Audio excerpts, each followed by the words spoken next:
Halo, we Kimwaga. Naambia Side kama Side. Hivi uko wapi kwanza? Nipo Tabata Mawenzi hapa kwa One Matembo. Nimenunua tambo tunawekewa protector, wewe ndo unanipigia. Aha, nilikuwa na kitu nataka nikuulize. Kitu gani hicho? Hivi, si unaufahamu ule msemo wanasema malipo ni hapa hapa duniani?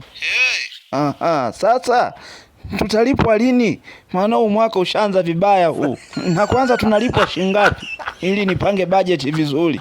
Yaani unajua Side, sijakuelewa. Hem, nieleweshe vizuri. Na si wanasemaga malipo ni hapa hapa duniani? Sasa tunalipwa lini? Side ndugu yangu, huo msemo ni kwa ajili ya kujifariji endapo mtu kafanywa kitu kibaya au kazulumiwa. Aha, kumbe mtu hakizulumiwa. Haya, hatujapata malipo hayo wanaosema. Si ndo tumezulumiwa sasa? Sasa wewe umezulumiwa na nani sasa? Si hao malipo wanaosema ni ya hapa hapa duniani. Au wewe umeshalipwa? Usikute wewe umeshalipwa unanizunguka. Side ushavuta wewe. Unaniumiza kichwa bure tu hapa. Amekata. Wewe Kimwaga. Huyu kashalipwa. Ananizunguka. Ngoja kwanza nifuatilie mwenyewe.